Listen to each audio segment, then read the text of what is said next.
Most welcome students, आप सभी लोगों का स्वागत है आपके अपने यूट्यूब चैनल डीजे सर पर। लोगों के अंदर ज्ञान की पुंगी बजाने वाला चैनल जो है स्टूडेंट्स, उसका नाम है डीजे सर। तो चलिए आज के इस महत्वपूर्ण सेशन को हम लोग स्टार्ट करते हैं।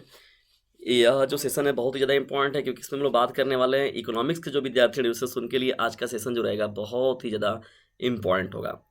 क्योंकि यहाँ पर हम लोग बात करेंगे इकोनॉमिक्स के मोस्ट इंपॉर्टेंट लघु उत्तरीय प्रश्नों की सीरीज के बारे में। और स्टूडेंट्स, वीडियो में अंत तक बने रहिएगा बिना स्किप किए हुए। और ये क्लास 10th और 12th मोस्ट इंपॉर्टेंट देखा जाए तो 12th के लिए तो बहुत ज़्यादा इंपॉर्टेंट है, और क्लास 10th के बच्चों को भी जो उनका अर्थशास्त्र का पोर्शन होता है, यहाँ से प्रश्न उनको भी देखने को मिल सकते हैं।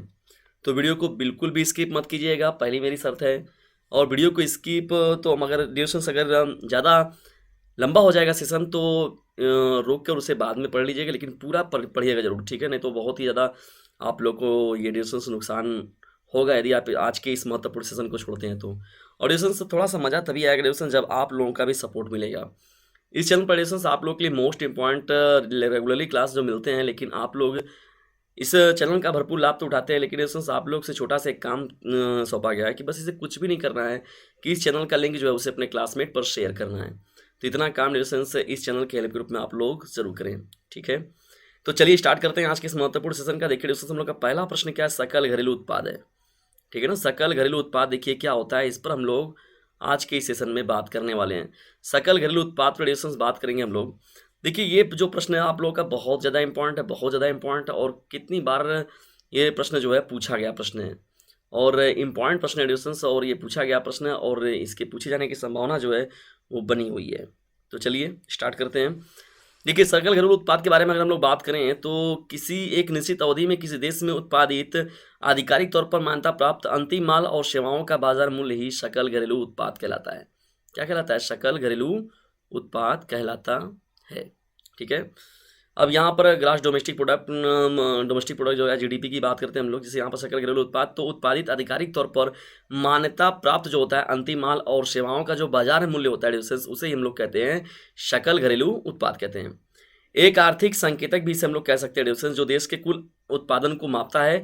देश के प्रत्येक व्यक्ति और उद्योगों द्वारा किया गया उत्पादन इसमें शामिल होता है। देखिए यहाँ पर बहुत महत्वपूर्ण चीज़ है, प्रत्येक व्यक्ति और उद्योगों के द्वारा प्राप्त किया गया जो उत्पादन होता है वो कहीं ना कहीं से इसमें जोड़ा जाता है सकल घरेलू उत्पाद में, ठीक है ना? ये बहुत ही ज़्यादा डिफिनेशन इंपॉर्टेंट है, बहुत ज़्यादा इंपॉर्टेंट है, बहुत ज़्यादा इंपॉर्टेंट है। बिल्कुल भी डिस्टेंस इस प्रश्न को छोड़िएगा मत, एकदम पूरा का पूरा देख कर जाइएगा डिस्टेंस, और आगे देखिएगा अभी एक से बढ़कर एक प्रश्न आने बाकी हैं अभी। तो चलिए हम लोग बढ़ते हैं अब अपने सेकंड प्रश्न की ओर। सेकंड देखिए हम लोग का मोस्ट इंपॉर्टेंट प्रश्न क्या है, विदेशी विनिमय की मांग। विदेशी विनिमय की मांग का क्या अर्थ है डिस्टेंस, या विदेशी विनिमय की मांग का क्या अर्थ है? देखिए यहाँ पर बात हो रही है हम लोग का जो महत्वपूर्ण टॉपिक है क्या है, विदेशी विनिमय। विदेशी विनिमय प्रश्न को समझिएगा कि विदेशी विनिमय की मांग क्या है या किसे कहते हैं या क्या तात्पर्य है। देखिए दोस्तों, यहाँ पर बात हो रही है विदेशी विनिमय। विनिमय का मतलब तो जानते ही हैं, लेन देन की बात होती है। संबंध में विचार करने से पहले विनिमय शब्द का अर्थ जान लेना आवश्यक है। देखिए दोस्तों, विनिमय का मतलब क्या होता है, लेन देन। सीधा सीधा शाब्दिक अर्थों में जाने तो क्या है, लेनी देनी ही बात होता है। तो विनिमय अगर बात किया जाए विदेशी विनिमय में, तो विभिन्न देशों की लेनी देनी का पारस्परिक विनिमय होता है। देखिए ये बात जो है यहाँ पर लिखा गया, लेनी देनी तो होगा, लेनी देनी तो होता ही है, लेकिन किसका होता है? पारस्परिक विनिमय होता है। और किनके बीच में होता है? ये राज्य राज्य के मध्य नहीं होता है, जिले जिलों के मध्य नहीं है, बल्कि यह एक देश का दूसरे देशों के साथ है, विभिन्न देशों के साथ, ठीक है ना? इसमें क्या होता है, विनिमय की दर के विवेचन के अतिरिक्त उस सब लेन देनी का विवेचन भी शामिल होता है जिसके द्वारा एक देश अन्य देशों का लेनदार और देनदार बन जाता है। जिसमें डिस्टेंस बात करते हैं हम लोग कि आयात और निर्यात की जो बातें आती हैं, तो कहीं ना कहीं से विदेशी विनिमय की मांग जो है, और जाहिर सी बात है कि हर देशों के पास तो हर चीज़ों की उपलब्धता तो है नहीं, किसी के पास किसी चीज़ की पर्याप्त मात्रा है तो किसी चीज़ की पर्याप्त मात्रा नहीं है। तो जाहिर सी बात है उनको उन चीज़ों के लिए क्या करना पड़ता है, दूसरे देशों के पास जाना भी पड़ता है। तो स्वाभाविक है ये प्रक्रिया होना, विदेशी विनिमय की बात तो स्वाभाविक रूप से आएगी, और आयात और निर्यात की भी बात आएगी। देखिए डिस्टेंस प्रश्न यहाँ पर बात हो रहा था, तो यहाँ पर जो प्रश्न है वो भी बहुत ज़्यादा इंपॉर्टेंट आ गया यहाँ पर। देखिए तीसरा हम लोग का प्रश्न क्या है, आयात तथा निर्यात क्या है। बहुत ज़्यादा मोस्ट इंपॉर्टेंट है ये डिस्टेंस प्रश्न, बहुत ज़्यादा इंपॉर्टेंट है। आयात और निर्यात के बारे में देखिए क्या होता है। अगर हम लोग बात करें तो जब कोई देश किसी दूसरे देश से कोई माल अपने घरेलू बाजार में बेचने के लिए खरीदता है तो इस प्रक्रिया को आयात कहते हैं। आयात का मतलब कहा गया कि दूसरे देशों से अपने देश में मंगाना और अपने यहाँ का जो घरेलू मार्केट होगा वहाँ पर बेचना आयात है। वही जब एक देश किसी दूसरे देश को अपने यहाँ उत्पादित वस्तुओं को बेचता है तो इस प्रक्रिया को क्या बोलते हैं हम लोग, निर्यात। इसका मतलब हो गया डियर स्टूडेंट्स कि जिन चीज़ों का पैदावारी हमारे यहाँ क्या होगा, देखिए यहाँ पर हम उसको क्या बोलते हैं, इसे ही हम लोग बोलते हैं यहाँ पर आप लोगों का हो जाएगा निर्यात, ठीक है ना। उसे हम लोग क्या बोलते हैं, यहाँ पर निर्यात हो जाएगा। तो देखिए स्वाभाविक है, कह रहा है यहाँ पर कि देखिए बेचने के लिए खरीदता है, तो जाहिर सी बात है जिन चीज़ों का हमारे यहाँ अभाव होगा तो उसको हम लोग आयात कहेंगे, आयात कहते हैं उसको, हम लोग दूसरे के यहाँ से मंगाएंगे। और जिन चीज़ों का हमारे यहाँ ज़्यादा मात्रा में है तो उसका हम लोग क्या करेंगे, निर्यात करेंगे। भाई हम लोग के पास ज़्यादा है तो अपने यहाँ का उत्पादित वस्तु को हम लोग वहाँ ले जाके बेच देंगे। तो ऐसे ही देखिए क्या होता है कि एक कंट्री का दूसरी कंट्री के साथ जो होता है, बिजनेस हो गया, व्यापार हो गया, तो उसके सिलसिले में लोग एक दूसरे से जुड़े रहते हैं। डियर बहुत ज़्यादा इंपॉर्टेंट प्रश्न देखिए, क्लास 10th और 12th के दोनों के बच्चों के लिए बहुत ज़्यादा इंपॉर्टेंट है। और अर्थशास्त्र के बच्चों को तो वीडियो एकदम समझ लीजिए कि छोड़ना ही नहीं है, बहुत ज़्यादा इंपॉर्टेंट है। फर्म के आगम से आप क्या समझते हैं, बहुत ही मोस्ट इंपॉर्टेंट है डियर प्रश्न। देखिए फर्म के आगम से आप क्या समझते हैं, बहुत ज़्यादा इंपॉर्टेंट है। अर्थशास्त्र का ये बहुत ही महत्वपूर्ण सेशन चल रहा है और वीडियो को बिना स्किप किए डियर पूरा का पूरा आप लोग को अंत तक देखना है एकदम, तभी मजा आएगा। चलिए आगे बढ़ते हैं हम लोग। फर्म का आगम क्या मतलब होता है, फर्म का देखिए क्या होता है डियर। फर्म के बारे में हम लोग बात करें तो देखिए व्यवसाय इकाई या उपक्रम होता है। देखिए क्या होता है, जो संयंत्र क्या होता है, कारखाने हो गए, दुकान हो गए, गोदाम या परिवहन डिपो का मालिक है, इसे नियंत्रित और प्रबंधित करता है। इस प्रकार यह शब्द फर्म इसके दायरे में व्यापक है, एक मूल रूप में नियंत्रित स्वामित्व और प्रबंधन की एक इकाई है। देखिए इसमें फर्म का मतलब अगर देखा जाए तो व्यवसाय की एक तरीके से क्या कहा जाता है, इसको इकाई कहा जाता है। जैसे हम लोग कारखानों की बात करें, दुकान हो गया, गोदाम हो गया, परिवहन हो गया, तो इन सभी का जो नियंत्रित और प्रबंधित करने का जो कार्य होता है वो फर्म के जिम्मे ही होता है। कोई कारखाना हम लोग स्टार्ट किए, दुकान किया, गोदाम है, परिवहन है, तो उसमें जितना पूरा का पूरा लेन देन है, जितना क्या क्या काम हो रहा है, क्या हो रहा है, आना है जाना है, वो पूरा का पूरा एक तरीके से जो होता है एक बड़ा दायरा होता है डिस्टेंस, तो उसकी हम लोग बोलते हैं फर्म बोलते हैं, ठीक है। और ये एक व्यापक दायरा है इसका, ऐसा नहीं कि छोटे मोटे की चीज़ों की बात करें, बहुत बड़ी ये व्यापक बातें कर रहे हैं। यह मूल रूप से अगर देखा जाए दोस्तों तो नियंत्रण करने का काम करता है। मैंने पहले ही बताया आप लोगों को, कारखाने हो गया, दुकान हो गया, गोदाम हो गया, नियंत्रण करने का काम हो गया, स्वामित्व का काम हो गया, और प्रबंधन की कहा जाए एक तरीके से एक ही है, इकाई है, या उसका एक कड़ी जो होता है वो फर्म कहलाता है। तो दोस्तों ये पांचवा जो आप लोग का प्रश्न है बहुत ही ज़्यादा इंपॉर्टेंट है। अर्थशास्त्र की महत्वपूर्ण सेशन आप लोग को मैंने और भी दे रखे दोस्तों, उसको जाकर आप लोग प्लेलिस्ट वाइज देखिए, सब्जेक्ट वाइज मैंने बना रखे हैं, वहाँ से देखिए दोस्तों, वहाँ से आप लोगों को बहुत मैक्सिमम डाउट जो होगा आप लोग का पूरा सॉल्व हो जाएगा। बढ़ते हम लोग अब छठवें प्रश्न की। देखिए छठवां हम लोग का देखिए क्या दिया गया है, अर्थशास्त्र में बाजार का देखिए क्या अर्थ होता है। देखिए बाजार के बारे में हम लोग को जो बताना है ना, उसको बताना है अर्थशास्त्र की दृष्टिकोण से। अर्थशास्त्र की दृष्टिकोण से अगर देखा जाए तो अर्थ हम लोग बाजार किसे कहते हैं, इसके बारे में जो है हम लोग को डिस्कशन करना है। देखिए बात हम लोग की हो रही है इस समय अर्थशास्त्र की और अर्थशास्त्र में बाजार की। तो अर्थशास्त्र में बाजार शब्द का देखा जाए डिवीजन तो सामान्य अर्थ क्या होता है, सामान्य अर्थों से भिन्न माना जाएगा। और शास्त्र में बाजार शब्द का तात्पर्य क्या होता है, उस संपूर्ण क्षेत्र से होता है। देखिए वो संपूर्ण क्षेत्र जहाँ वस्तु की क्रेता एवं विक्रेता आपस में परस्पर प्रतिस्पर्धा के द्वारा उस वस्तु का एक ही मूल्य बने रहने में योग देते हैं। देखिए वस्तु मतलब एक तरीके से बाजार के बारे में हम लोग बात करें तो वस्तु के क्रेता और विक्रेता जो होते हैं वो आपस में क्या करते हैं, किसी वस्तुओं का लेन देन होते हैं और परस्पर जो प्रतिस्पर्धा होती है उनके बीच में उस वस्तु का एक ही मूल्य बने रहने में योग देते हैं, उसे हम लोग कहते हैं बाजार।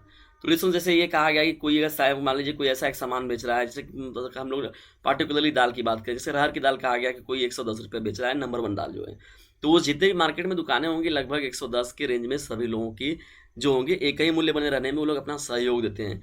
तो बाजार रिलेशंस जो है वो क्रेता विक्रेता से भरा हुआ होता है और इसमें इन दोनों का रहना अनिवार्य रूप से एकदम संभावी है।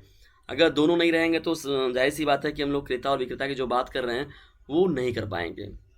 चलिए आगे बढ़ते हैं हम लोग। अब यहाँ पर देखिए हम लोग का नेक्स्ट प्रश्न क्या है, प्रश्न संख्या 7 में हम लोग पढ़ रहे हैं कीमत रेखा किसे कहते हैं, कीमत रेखा से क्या तात्पर्य है। देखिए दोस्तों कीमत के बारे में हम लोग बात करें तो यह बाजार कीमत तथा फर्म के उत्पादन स्तर के मध्य संबंध को दर्शाता है। भाई जाहिर सी बात है, कीमत हो गया, बाजार कीमत क्या है और फर्म में उत्पादन का स्तर क्या है, मतलब कि फर्म जो है आपकी जो कंपनी है, जो आपका कारखाना है, जो आपका गोदाम है, वहाँ पर जो माल का उत्पादन किया जा रहा है वो किस पैमाने पर किया जा रहा है। देखिए बाजार कीमत को वाई एक्स पर, बाजार कीमत जो होती है वो कहाँ पर, यानी बाजार कीमत को हम लोग किस पर दिखाते हैं, वाई एक्सिस पर, ठीक है। मतलब जैसे आप लोग का ये ग्राफ अगर खींच दिया गया तो ये जान ही रहे हैं कि ये वाई एक्सिस हो जाएगा आपका ना, ये आपका क्या हो जाएगा, वाई एक्सिस हो जाएगा, और ये जो होगा आपका क्या हो जाएगा, ये एक्स एक्सिस हो जाएगा। तो यहाँ पर कहा जा रहा है कि वाई एक्सिस और जो उत्पाद होगा उसको एक्स अक्ष पर दर्शाया जाता है, क्योंकि बाजार की कीमत जो होती है वो स्थिर रहती है। एक आड़ी सीधी रेखा होती है जो अक्ष को पी के बराबर ऊर्ध्वाधर पर काटती है, इस आड़ी सीधी रेखा को ही कीमत रेखा कहते हैं। कीमत रेखा एक फर्म के मांग वक्र को भी तो डिस्टेंस यहाँ पर देखिए क्या है, कीमत रेखा एक फर्म के मांग वक्र को भी दर्शाती है, मतलब कि किन चीज़ों का कितना डिमांड है, कितने बड़े पैमाने पर वो चाहिए, कितना उत्पादन करना चाहिए, क्या करना चाहिए, किस स्तर पर करना चाहिए, तो इन सभी के बारे में जो बात होती है डिस्टेंस, वो कहीं ना कहीं देखिए मैं यहाँ पर आप लोग को दिखा रहा हूँ, यही है ग्राफ वो। ठीक है, ये हो गया आप लोग का। देखिए मैंने पहले ही बताया कि जो एक्स एक्सिस होगा वो क्या हो जाएगा आप लोगों का, उत्पादन को रिप्रेजेंट करेगा। देखिए आपका एक्स एक्सिस हो गया, और ये क्या होगा आपका वाई एक्सिस हो गया, और ये किसको रिप्रेजेंट कर रहा है, कीमत को रिप्रेजेंट कर रहा है डिस्टेंस, ये कीमत को रिप्रेजेंट कर रहा है। और यहाँ पर जो एक्स एक्सिस है वो उत्पादन कर रहा है, और कीमत रेखा है जो डिस्टेंस, ये जो है वक्र, ये पर फर्म की मांग, यानी जब कहा जाए उत्पादन कारखाने को में कितनी प्रकार से मांगे हैं, डिमांड है, जो उत्पादन किया जा रहा है उन चीज़ों का, तो वो बताते हैं उसको। तो ये एक तरीके से बहुत ही ज़्यादा इंपॉर्टेंट ग्राफ है, इसको याद रखिएगा। और यहाँ से प्रश्न रिलेशंस आप लोग का एग्जाम में बन सकता है, और बना हुआ भी है, और उन प्रश्नों को ही शामिल किया गया जो मुख्य रूप से आपके एग्जाम में आए हुए हैं, या तो जिनके आने की संभावना पूरी की पूरी बनी हुई है। तो चलिए हम लोग बढ़ते हैं अपने नेक्स्ट प्रश्न की ओर, बढ़ते हैं। 8वां प्रश्न देखिए क्या था, व्यष्टि अर्थशास्त्र क्या किसे कहते हैं। देखिए दोस्तों, आगे बढ़ने से पहले वीडियो थोड़ा सा भी आप लोग के हेल्पफुल लग रहा है तो इसे लाइक करें, शेयर करें, और चैनल पर नए तो चैनल को सब्सक्राइब करना बिल्कुल भी ना भूलें। और एक काम आप लोग को डिस्कशन जरूर करना है, इसे अपने क्लासमेट पर जरूर शेयर करना है। ठीक है, याद रखिएगा, sharing is the best way of learning. तो डिस्टेंस यदि आप किसी अच्छी चीज़ों को शेयर करते हैं तो आप पर भी कोई अच्छी चीज़ें शेयर कर सकता है, और ये बहुत ही महत्वपूर्ण सेशन डिस्टेंस। और यूट्यूब पर आप लोगों को कुछ MB खर्च करके आप लोगों को डिस्टेंस फ्री मिल जा रहा है, तो इसका भरपूर लाभ उठाइए और लोगों को भी इससे लाभान्वित जरूर कीजिए। और डिस्क्रिप्शन बॉक्स में जाइए, वहाँ से आप लोगों को कुछ और महत्वपूर्ण चीज़ें मिलेंगी, और मेरा एक नंबर मिलेगा 950 690 222 तो उससे खुद भी जुड़िए और लोगों को भी जोड़िए। तो डिस्टेंस से इतना काम करना है, इस चैनल का जो लिंक है उसे शेयर करते रहना है। और याद रखिएगा, ज़्यादा नंबर पाने की है इच्छा तो डीजे सर चैनल से जरूर लीजिएगा शिक्षा, क्योंकि लोगों के अंदर ज्ञान की पुंगी बजाने वाला जो चैनल डिस्टेंस, उसका नाम है डीजे सर। तो चलिए, व्यष्टि अर्थशास्त्र किसे कहते हैं इसके बारे में हम लोग बात करें। व्यष्टि अर्थशास्त्र, देखिए डिस्टेंस, सूक्ष्म अर्थशास्त्र की बात करें तो सूक्ष्म अर्थशास्त्र की एक शाखा जो होती है डिस्टेंस, वही होता है आपका व्यष्टि अर्थशास्त्र। ठीक है, अर्थशास्त्र की एक शाखा है जो यह अध्ययन करता है किस प्रकार अर्थव्यवस्था के व्यक्तिगत अवयव, परिवार एवं फर्म विशिष्ट रूप से उन बाजारों में सीमित संसाधनों के आवंटन का निर्णय करते हैं जहां वस्तुएं एवं सेवाएं खरीदी एवं बेची जाती हैं। तो उसे ही हम लोग डिस्टेंस बोलते हैं व्यष्टि अर्थशास्त्र। एक तरीके से कहा जाए तो सूक्ष्म अर्थशास्त्र। और यहाँ पर क्या होता है, एक ऐसी अर्थव्यवस्था के व्यक्तिगत अवयव जो होते हैं डिस्टेंस, उनका जैसे कहा गया परिवार एवं फर्म की बात हो गई, विशिष्ट रूप से उन बाजारों में सीमित संसाधनों के आवंटन का निर्णय करते हैं ये लोग। इनके मुख्य रूप से जो इस विभाग में होता है, यही उनके जिम्मे सौंपा रहता है कि सीमित संसाधनों के आवंटन का निर्णय करते हैं जहां वस्तुएं एवं सेवाएं खरीदी एवं बेची जाती हैं, कि कहाँ पर किन सेवाओं का, किन वस्तुओं का अभाव है, या किन चीज़ों की कहाँ पर अधिकता है, कहाँ पर कमी है, इनके बारे में जो पूरा का पूरा काम होता है कहीं ना कहीं से किया जाता है। ठीक है, ये भी प्रश्न जो है आप लोगों का डिस्कशन पूछा गया प्रश्न है, महत्वपूर्ण प्रश्न है। सभी के सभी जो प्रश्न मैं आप लोग के साथ डिस्कशन कर रहा हूँ डिस्कशन, सब एक से बढ़कर एक प्रश्न है। तो लपाक से आप लाइक वाला बटन दबा दीजिए, ताकि आप लोगों से डिस्कशन एक हम लोग को भी इंटरनल मोटिवेशन मिले कि नहीं, हाँ वास्तव में मेरी चीज़ें जो है मेरे डिस्कशनों को पसंद आ रही हैं। तो ये डिस्कशन बहुत अच्छा लगता है जब आप लोगों का फीडबैक मिलता है। बढ़ते हैं 9वें प्रश्न की ओर, भुगतान संतुलन किसे कहते हैं। देखिए दोस्तों, भुगतान संतुलन की बात हो रही है। भुगतान संतुलन देखिए क्या होता है, तो चलिए आइए देखते हैं हम लोग कि भुगतान संतुलन किसे कहते हैं हम लोग। देखिए, बैलेंस ऑफ पेमेंट को एक निश्चित अवधि के भीतर किसी देश के निवासियों तथा अन्य देशों के बीच किए गए सभी मौद्रिक लेन देन के रिकॉर्ड के रूप में परिभाषित किया जा सकता है। भुगतान संतुलन उसे हम लोग डिस्कस कहा जाए। अगर सरल शब्दों में कहा जाए तो भुगतान संतुलन किसी देश और अन्य देशों के बीच हुए वित्तीय लेन देन का हिसाब होता है। देखिए डिस्टेंस, बहुत ही महत्वपूर्ण बात है यहाँ पर। भुगतान के बारे में हम बात करें तो ये क्या होता है, किसी भुगतान संतुलन जो होता है किसी देश और अन्य देशों के बीच हुए वित्तीय लेन देन का क्या करता है, ये हिसाब होता है। तो उस जिसके अंतर्गत ये हिसाब होता है उसे ही हम लोग कहते हैं भुगतान संतुलन। अब दोस्तों, विदेशी वित्तीय विनिमय की बात कैसे, मतलब यहाँ पर भुगतान संतुलन का मतलब क्या है, किसी देश का अन्य देशों के बीच। तो जाहिर सी बात है कि हर देशों के व्यक्ति देख रहे हैं, यहाँ के व्यक्ति है वहाँ काम करने गए हैं, वहाँ के व्यक्ति यहाँ काम करने आए हैं, यहाँ के लोग वहाँ काम कर रहे हैं, तो काम जो है वो पार्टिकुलरली लोग कर रहे हैं एक दूसरे के यहाँ। तो जाहिर सी बात है, स्वाभाविक रूप से क्या होगा, वित्तीय लेन देन भी होगा। तो उनका हिसाब जो होता है डिस्टेंस रखा जाता है, वो उसे ही हम लोग क्या बोलते हैं, भुगतान संतुलन बोलते हैं। ठीक है, ये आप लोगों का प्रश्न 9वां हो जाएगा डिस्टेंस, और इम्पॉर्टेंट प्रश्नों की श्रृंखला में इसे भी शामिल कर लीजिए। चलिए आगे बढ़ते हैं। भुगतान संतुलन तो आप लोगों का हो चुका है। अब बढ़ते हैं हम लोग यहाँ पर 10वें प्रश्न की ओर। देखिए हम लोग का 10वां प्रश्न क्या है डिस्टेंस, बहुत ही इंपॉर्टेंट। तो प्रश्न संख्या हम लोग का यहाँ पर जो 10 है, तो 10 में देखिए क्या डिस्टेंस, सीमांत बचत प्रवृत्ति, एमएसपी जिसे हम लोग कहते हैं, इसका देखिए हिंदी नाम जो हो जाएगा डिस्टेंस सीमांत बचत प्रवृत्ति। तो सीमांत बचत प्रवृत्ति क्या होता है? देखिए यहाँ पर जो एडिशंस का डेफिनेशन क्या हो जाएगा, आय में परिवर्तन के कारण बचत में परिवर्तन के अनुपात को ही सीमांत बचत प्रवृत्ति कहते हैं। देखिए एडिशंस, आय में परिवर्तन का मतलब क्या है? यहाँ पर बहुत ही इंपॉर्टेंट चीज़ है, जाहिर सी बात है बचत में परिवर्तन। जैसे कहा गया व्यक्ति क्या होता है, जैसे जिस प्रकार से क्या होता है नहीं अर्निंग होता है, उसी अकॉर्डिंग क्या होता है, एक कहावत बहुत पहले आप लोग सुने होंगे कि जितना पैर चादर रहे उतना ही पैर फैलाना चाहिए। तो यहाँ पर भी डिस्टेंस वही बातें निकल कर आ रही हैं, आय में परिवर्तन के कारण बचत में परिवर्तन के अनुपात को। देखिए आय में परिवर्तन होगा तो जाहिर सी बात है बचत में भी परिवर्तन स्वाभाविक रूप से देखा जाएगा, लेकिन जब उनके अनुपात का हम लोग अध्ययन करते हैं तो उसी को हम लोग कहते हैं सीमांत बचत प्रवृत्ति कहते हैं। ये बात तो हो गई आप लोगों की। यह उस बढ़ी हुई आय का वह भाग या अनुपात है जो बढ़ी हुई आय से बचाई गई है। बचत में परिवर्तन जो होता है उसको देखिए डेल्टा एस को और आय में परिवर्तन को डेल्टा वाई से भाग करके सीमांत बचत प्रवृत्ति को जो है ज्ञात किया जाता है। ठीक है, याद रखिएगा, बहुत ही इंपॉर्टेंट है और सीधा सीधा एडिशंस एक दो बार आप लोग पढ़ेंगे अच्छे से आप लोग का तैयार हो जाएगा। ठीक है, बिल्कुल भी कठिन चीज़ें नहीं पढ़ाई जा रही है, ऐसा नहीं कि अर्थशास्त्र के नाम पर ही बच्चे डर जाते हैं, लेकिन बहुत सीधा चीज़ें आप लोग को चल रहा है, कुछ भी कठिन नहीं, बहुत सिंपल ये सेशन चल रहा है एडिशंस, और इम्पॉर्टेंट भी है और सभी प्रश्नों को शामिल किया गया, जितने भी प्रश्न ये सभी के सभी मोस्ट इंपॉर्टेंट प्रश्नों की सीरीज है। चलिए 11वें प्रश्न की ओर बढ़ते हैं। देखिए मुद्रा के प्रमुख कार्य क्या है? मुद्रा के प्रमुख कार्य देखा जाए तो मुद्रा के तो एक दो कार्य नहीं है आप लोग देखते ही हैं कि बिना मुद्रा के कौन सा काम हो रहा है आज के समय में। तो मुद्रा बहुत ही इंपॉर्टेंट चीज़ है। तो मुद्रा के 4 प्रमुख कार्य क्या होता है एडिशन? देखिए विनिमय का माध्यम, पहली महत्वपूर्ण बात हो गई, विनिमय का माध्यम होता है। स्वाभाविक रूप से जाहिर सी बात है, हम लोग मार्केट में जाते हैं, कोई भी लेन देन करते हैं, तो यह क्या होता है, विनिमय का एक माध्यम है।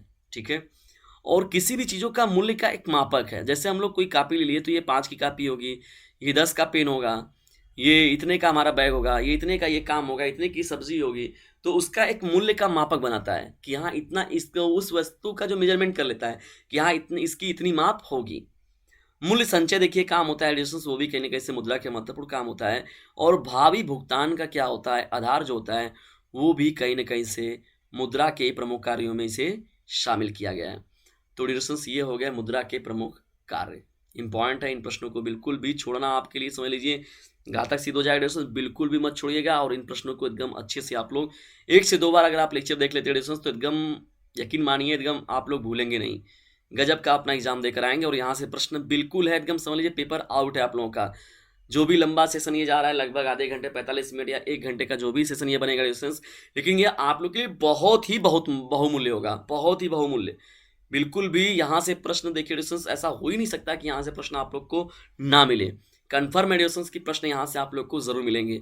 देखिए यहाँ पर हम लोग अपने पहुंच चुके हैं हम लोग 13वें प्रश्न की ओर।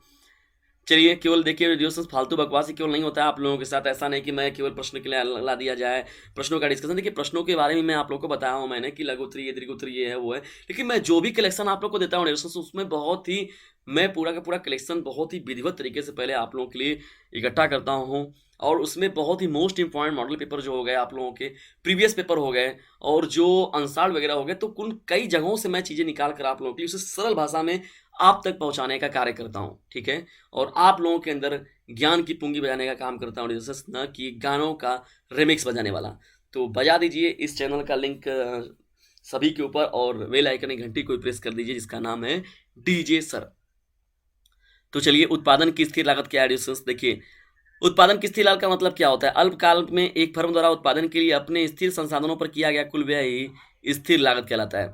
देखिए अल्पकाल में मतलब क्या होगा, उत्पादन के लिए अपने स्थिर संसाधनों, स्थिर संसाधन का मतलब क्या होगा, जो हम लोग को जैसे कोई काम कर रहे हैं हम लोग, तो जाहिर सी बात है जब हम लोग कुछ भी कर रहे हैं तो वहाँ पर उसके लिए हम लोग क्या कर रहे हैं, एक स्थिर संसाधन हमें चाहिए। जाहिर सी बात है कि जैसे हम लोग कोई भी अपना बिजनेस चालू कर रहे हैं, कोई भी काम चालू कर रहे हैं, कोई भी व्यापार चालू किए तो उसके लिए कुछ बेसिक मशीनें हो गई, कुछ उसका कच्चा माल वगैरह हो गया, कुछ वहाँ के जो मजदूर कार्यकर्ता हो गए वहाँ पर, तो उन सभी चीज़ों का क्या करना चाहिए उस अल्पकाल में, उतनी व्यवस्थाएं तो हम लोग को चाहिए ही चाहिए। और उतनी व्यवस्थाओं करने के लिए जितना हम लोग को व्यय करना होता है, तो कुल व्यय ही जो होता है उसे हम लोग बोलते हैं स्थिर लागत कहते हैं। क्या कहते हैं? स्थिर लागत। बहुत ही इंपॉर्टेंट है ये प्रश्न, याद रखिएगा। यह बढ़ते उत्पादन के साथ नहीं बदलता है एवं स्थिर रहता है। भाई उत्पादन बढ़ रहा है तो उसके साथ बदलता तो नहीं, स्थिर रहता है। अतः इस वक्र में यह सीधी रेखा होती है, इसे TFC भी कहा जाता है। तो याद तो डिस्टेंस याद रखिएगा। यहाँ पर अगर आपसे पूछा जाए टीएफसी के नाम से भी तो बिल्कुल भी कंफ्यूज मत होइएगा, आप लोग एकदम आसानी से इसको लिख लीजिएगा, ठीक है ना। तो चलिए हम लोग आगे बढ़ते हैं अब यहाँ पर सेशन को लेकर अपने। देखिए बहुत ही महत्वपूर्ण मजेदार प्रश्न आ गया डिस्टेंस, बजट का अर्थ क्या है। बजट आप लोग देखते हैं डिस्टेंस, बड़ा लोग ललायित रहते हैं। जितने भी किसी भी देश में अगर बजट पास किया जाता है तो वहाँ की जनता जो होती है, आम जनता होती है, बड़ी बजट के बारे में हम लोग को देते कुछ भाई बहन आकल, ये शिक्षा के लिए है, ये है पिटारा खोल दिए, ये उत्तर प्रदेश सरकार ने ये खोल दिया, और मतलब मोदी सरकार ने ये खोल दिया। तो बजट जो भी बनाया जाता है डिस्टेंस, बजट का अर्थ क्या होता है, तो चलिए हम लोग बात करते हैं। देखिए बजट डिस्टेंस यहाँ पर याद रखिएगा, इस देखिए बजट शब्द जो होता है डिस्टेंस फ्रेंच भाषा के शब्द बूजट से बना है। किससे बना है? बूजट से निकला है, जिसका अर्थ होता है चमड़े का थैला या झोला। ठीक है, चमड़े का थैला या झोला। ठीक है, चलिए गीच के अनुसार अगर देखा जाए दोस्तों तो बजट जो होता है संपूर्ण सरकारी प्राप्तियों तथा खर्चों का एक पूर्वानुमान होता है तथा अनुमान है, और कुछ प्राप्तियों का संग्रह करने तथा कुछ खर्चों को करने का एक आदेश अथवा प्राधिकरण भी इसे हम लोग कह सकते हैं। आदेश अथवा प्राधिकरण भी। देखिए दो बातें हैं यहाँ पर, दो बातों को याद रखिएगा। गीज ने बताया जब डिस्टेंस यहाँ पर, देखिए बजट संपूर्ण सरकारी प्राप्तियों तथा खर्चों का एक पूर्वानुमान है। जैसे कहा गया कि मैं यहाँ पर मेट्रो बैठाऊंगा, जैसे मैं गाँव को मैं किसानों के लिए खाद्य सामग्री जो उपलब्ध कराऊंगा तो मैंने उनके लिए इतना बजट पास कर दिया है, तो भविष्य की रूपरेखा तैयार कर ली जाती है। जैसे 2022 है तो 2022 में क्या किया जाएगा, 2023 का जो रूपरेखा बना लिया जाएगा कि मैं इतना ही पैसा क्या करूंगा, इसके लिए मैं निकाल रहा हूँ जो कि किसानों पर खर्च होगा।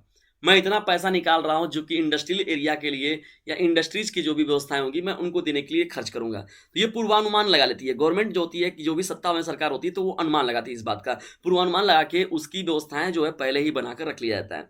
या एक तरीके से इसको हम लोग ऐसे ये भी कह सकें, कुछ प्राप्तियों का संग्रह करने तथा कुछ खर्चों को करने का एक आदेश अथवा प्राधिकरण है। भाई जाहिर सी बात है, सरकार है तो वो आदेश तो देगी ही, बिल्कुल है, स्वाभाविक है कि हाँ ऐसे करना है, ऐसे चलना है, ये काम ऐसे करना है, आप लोगों को ये चीज़ें ऐसे करनी है ना। बहुत ही इंपॉर्टेंट ये प्रश्न एडिशन, बहुत ज़्यादा इंपॉर्टेंट प्रश्नों की सीरीज चल रही है। एक से एक समझ लीजिए, अगर दूध वगैरह जो होता है एडिशन, तो दूध का सीरीज आप लोग का मलाई काट के दे दिया जा रहा है एकदम, और एकदम एक से बढ़कर एक प्रश्न है एडिशन, और इसको फटाफट से शेयर जरूर कर दीजिएगा। इतना आप लोगों को हेल्प जरूर करना है डीजे सर चैनल का। चलिए आगे बात करते हैं हम लोग, राष्ट्रीय आय किसे कहते हैं एडिशन, राष्ट्रीय आय के बारे में। तो राष्ट्रीय आय देखिए क्या होता है। देखिए बात हो रही है यहाँ पर राष्ट्रीय आय के बारे में, तो चलिए हम लोग बात करते हैं राष्ट्रीय आय के बारे में। किसी देश की उत्पादन व्यवस्था से अंतिम उपभोक्ता के हाथों में जाने वाली वस्तुओं या देश के पूंजीगत साधनों के विशुद्ध जोड़ को ही राष्ट्रीय आय कहते हैं।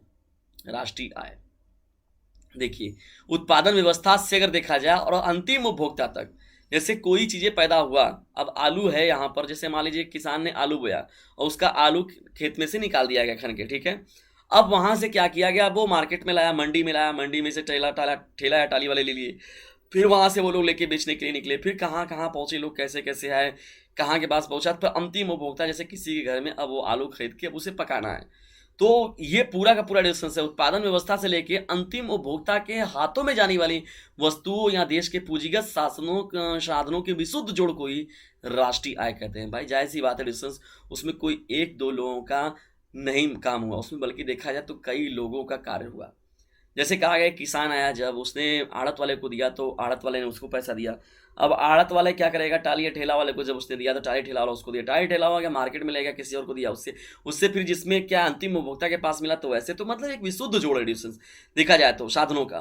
तो किस देश के नागरिक का सकल घरेलू एवं विदेशी आउटपुट जो होता है डिस्टेंस, वही क्या होता है, सकल राष्ट्रीय आय होता है। देखिए याद रखिएगा सकल राष्ट्रीय आय की बात हो रही है यहाँ पर, तो इस ये आप लोग का इंपॉर्टेंट हो जाएगा। मैं इसमें एक लाइन मैंने बढ़ा रखा है, तो ये 16वां प्रश्न हो जाएगा डिस्टेंस, और बहुत ही ज़्यादा मोस्ट इंपॉर्टेंट प्रश्नों की सीरीज में ये प्रश्न भी जो है शामिल है।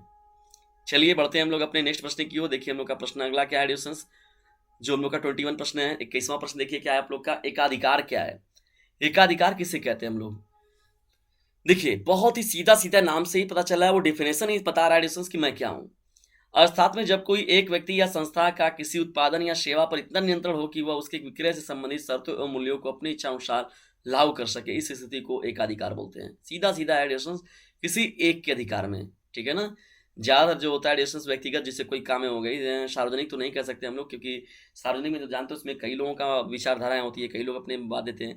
लेकिन व्यक्तिगत अगर किसी का अपना बिजनेस है, जैसे कहा गया आपका पार्टिकुलर आपने कोई काम चालू कर दिया, आप आपने किसी क्या किया, दुकान को चालू कर दिया, किसी भी काम को चालू कर दिया, तो आपका इतना नियंत्रण है कि उसके विक्रय संबंधित जो हो गए शर्त और मूल्यों को अपनी इच्छानुसार आप लागू कर सकते हैं। ठीक है, ये आपकी इच्छा अनुसार है।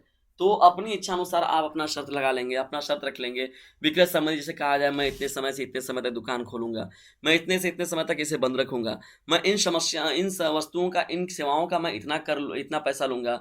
तो उसका एक जो बना देता है रेफरेंस, तो वो बनाने की जो व्यवस्था होती है जिसके अधिकार में होता है रेफरेंस, उसे हम लोग क्या बोलते हैं, एकाधिकार बोलते हैं। ठीक है ना, जब किसी एक के नियंत्रण में ये बातें होती हैं। तो ये इंपॉर्टेंट प्रश्न रहेगा आप लोगों का, रेफरेंस बहुत ज़्यादा इंपॉर्टेंट प्रश्न है, पूछा गया प्रश्न है।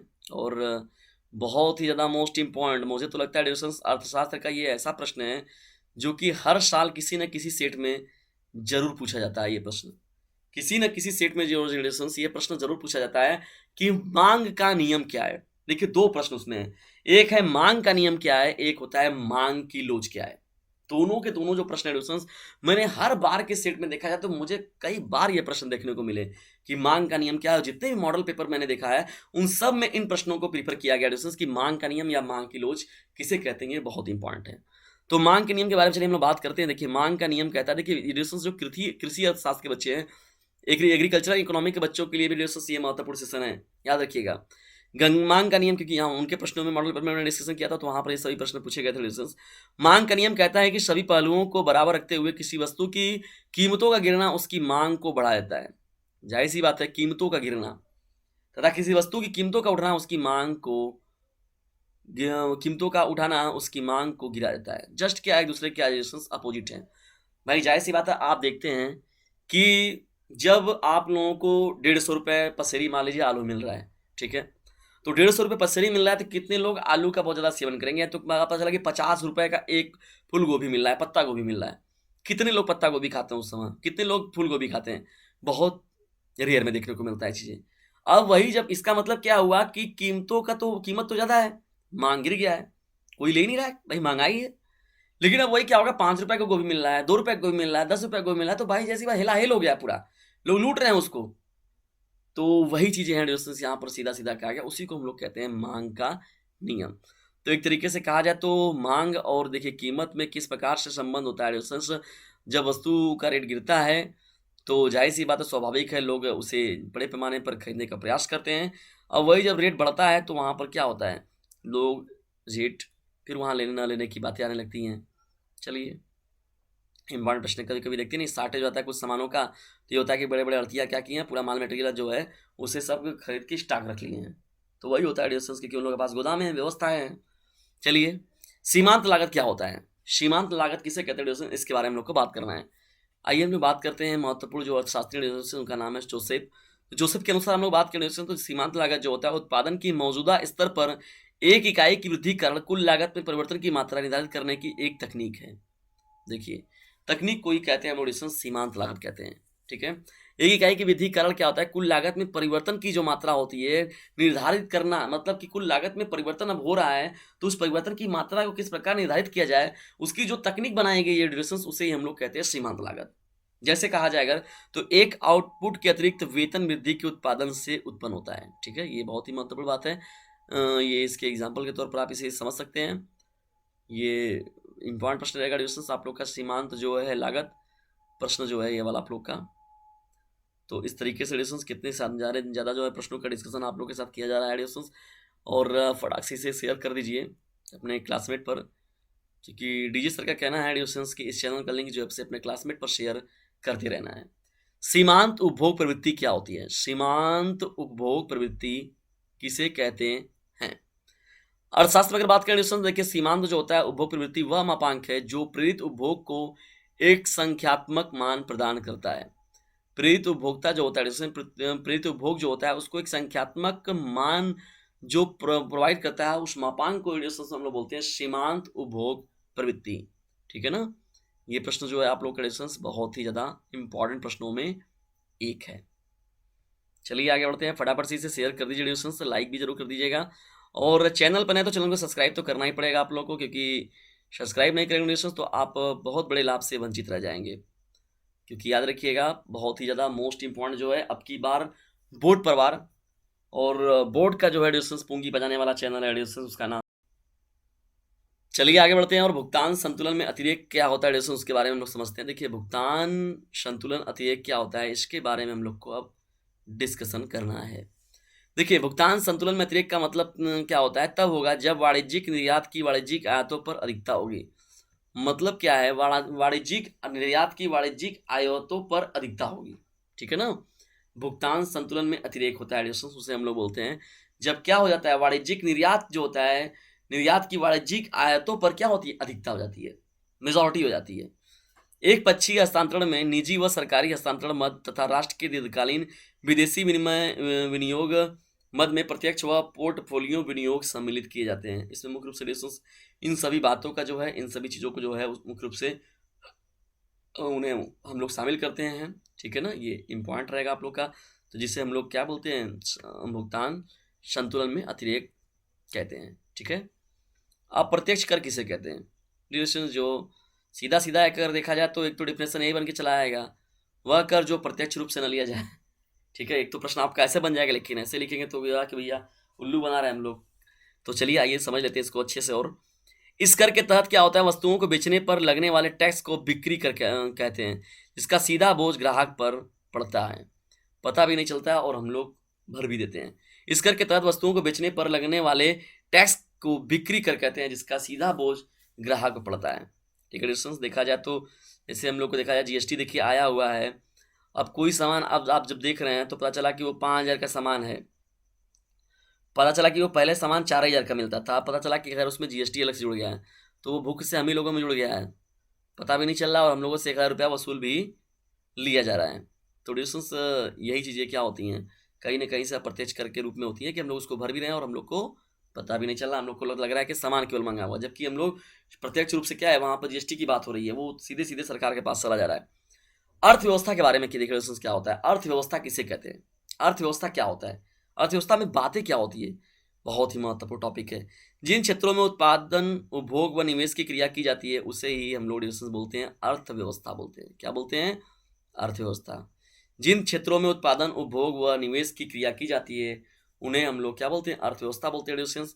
अर्थव्यवस्था देखिए क्या होता है, उत्पादन, वितरण एवं खपत की एक सामाजिक व्यवस्था है। क्या होता है अर्थव्यवस्था में, उत्पादन जो हो गया, वितरण हो गया, और खपत की डिस्टेंस क्या होता है, एक सामाजिक व्यवस्था है। अगर उदाहरण के लिए अगर बात करें, हम कहते हैं कि देखिए डिस्टेंस क्या होता है, सामाजिक भारतीय अर्थव्यवस्था, तो इतना तो इसका क्या है, तात्पर्य है वर्तमान समय भारत की सभी आर्थिक गतिविधियां का वर्णन करना, ठीक है डिस्टेंस। तो अर्थव्यवस्था देखिए एक बहुत ही व्यापक डिस्टेंस, और उत्पादन, वितरण और खपत का एक सामाजिक व्यवस्था होता है, और सामाजिक लेखा जोखा होता है डिस्टेंस। इसके अंतर्गत जो होती है पूरी जो क्रियाकलाप होता है, उन सभी को रखा जाता है।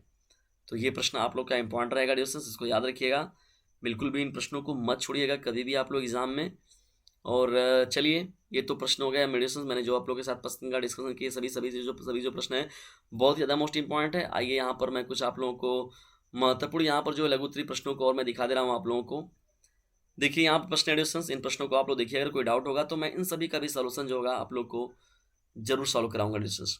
पूर्ण प्रतियोगिता में एक फर्म के लिए AR=MR=P को शर्त को समझाइए। और मैंने इनमें से बहुत से प्रश्नों को समझा भी रखा है, बहुत पहले के जो आप मेरे देखेंगे प्लेलिस्ट को, अर्थशास्त्र के अभी कुछ महीने पहले के जो हैं, तो उसमें आप लोग को सबका ये सलूशन मिलेगा। सामान्य वस्तु तथा निकट वस्तुओं के बीच अंतर स्पष्ट कीजिए डिस्टेंस, ये भी याद रखिएगा, निकृष्ट वस्तुओं और सामान्य वस्तुओं के बीच में क्या डिफरेंस होता है, ये प्रश्न हम लोग का दूसरा। तीसरा देखिए प्रश्न क्या है, क्या दीर्घकाल में किसी फर्म की कोई लागत स्थिर होती है, कारण सहित, इसके बारे में हम लोग को डिस्कशन करना है। ये प्रश्न जो है डिस्टेंस, ये सभी के सभी जो मैं प्रश्न आप लोग के साथ डिस्कशन कर रहा हूँ डिस्टेंस, ये सभी का सभी जो प्रश्न है वो पूछा गया है, और आगे भी इन प्रश्नों के पूछे जाने की संभावना बनी हुई है, तो बिल्कुल भी इन प्रश्नों को छोड़िएगा नहीं आप लोग, ठीक है। चौथा देखिए मोस्ट इंपॉर्टेंट प्रश्न है, व्यावसायिक बैंकों के मुख्य कार्य, बहुत ज़्यादा इंपॉर्टेंट डिस्टेंस, बहुत ही ज़्यादा मोस्ट इंपॉर्टेंट है। कमर्शियल बैंक जो होते हैं उनका क्या काम है, व्यावसायिक बैंक जो होते हैं, बहुत ही ज़्यादा महत्वपूर्ण प्रश्न है। सीमांत बचत प्रवृत्ति का अर्थ क्या होता है, सीमांत बचत प्रवृत्ति का क्या अर्थ होता है, तो डिस्कस इसके बारे में तो मैंने डिस्कशन किया भी आप लोगों का ऊपर ही। घाटा बजट क्या होता है, घाटा बजट किसे कहते हैं, डिस्कस हम लोग का प्रश्न है। उपयुक्त रेखा चित्र द्वारा स्पष्ट औसत लागत सीमांत लागत के संबंध को प्रदर्शित कीजिए डिस्कशन। तो ये ग्राफिकल तौर पर यहाँ पर रिप्रेजेंटेशन के लिए भी कभी कभी आता है। जैसे मैंने आप लोग को ऊपर एक ग्राफ का प्रश्न समझाया था ना, तो सेम टू सेम क्या ग्राफ में हम लोग को उसके बारे में बताना है। चलिए आगे बढ़ते हैं हम लोग और देखते हैं यहाँ पर नेक्स्ट प्रश्न को। देखिए प्रश्न संख्या 8 क्या है यहाँ पर। 8वां जो प्रश्न हम लोग का डिस्कशन, लागत फलन की संकल्पना क्या है। 9वां प्रश्न है सीमांत लागत का क्या अर्थ है स्पष्ट कीजिए। और 10वां प्रश्न है उपभोग की सीमांत प्रवृत्ति क्या होती है। 11वां जो है मौद्रिक प्रवाह क्या है। तो ये प्रश्न हो जाएंगे डिस्कशन 8, 9, 10 और 11। और ये सभी के सभी जो प्रश्न डिस्कशन वो इम्पॉर्टेंट प्रश्नों में शामिल हैं।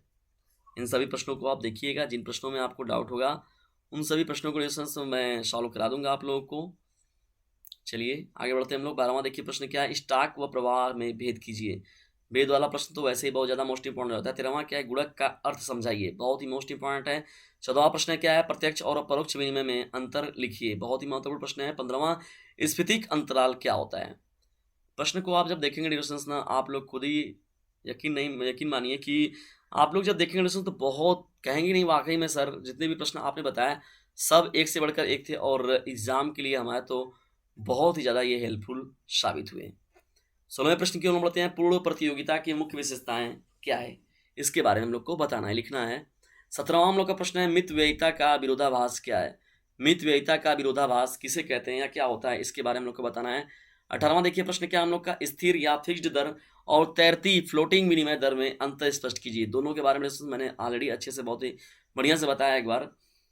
इसके बारे में डिस्कशन मैंने पहले ही कर रखा है ऑलरेडी।